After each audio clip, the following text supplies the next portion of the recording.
August 29th in Milwauke, police was called to 46 and Hampton Street about a disturbance. From different sources, they say that 12-year-old Andre Smith was beat to death by his grandfather, Andrea Martina, 53-year-old, who recently just got out of jail for a murder that he committed back in 1989. Martina lived with his mother, and she also had custody of Andre Smith, which was her great-grandchild. Martina had arrived. He hadn't been in town not for too long, and he wanted to spend some time with his grandchildren, so he was over there with them. But on the day of August 29th, he awoke the child up at 3 a.m. and accused them of stealing money out of his wallet.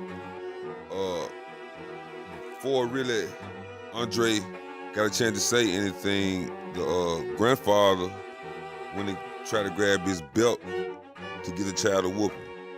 He tried to enforce discipline, but the child, I guess, resisted in some way and ran outside. And from what sources say, the grandfather followed the child outside, brought him back in the house, started beating him with a cane. Some way the child got loose the second time. Andre ran to the bathroom, locked the door. The grandfather, while explaining the story to the police, he was telling them it had slipped out his mouth that he thought, well, he said, I knew I was going to kill them. Then he recanted his statement and said, I didn't know what else to do. But he kept telling the police the story, and he said he picked the lock, got the child back out of the bathroom, and went to beating them again. Sources say he picked up a hammer they had around the house and started beating the child upside the head, the ribs, just beating them, just beating them to death. There was another child in the house, an 8-year-old, they didn't give his name, but he had some bodily injuries, but he made it through. The child's great-grandmother, the grandfather's mother, said she was awakened by screams and hollers. She goes into the next room and see her son beat Andre continuously for like an hour. Police arrive,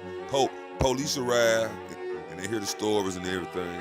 And they take Andre Martina to jail and charge them with first-degree murder for killing his grandson.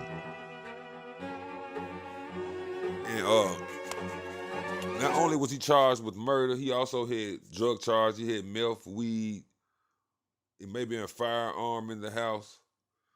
So he has a slew of charges on him right now. But like I said earlier, in 1989, Mr. Martina was locked up for murder. And the kid's biological mother, she currently lives in Georgia. So she doesn't have custody of the kids. And she knows that her great-grandmother has custody of the kids, and she was just wondering why would she have them around him in the first place after his background. But it's a tragic situation. We pray for the family. And we hope Mr. Martina get what he deserves. Y'all hit the like and subscribe button.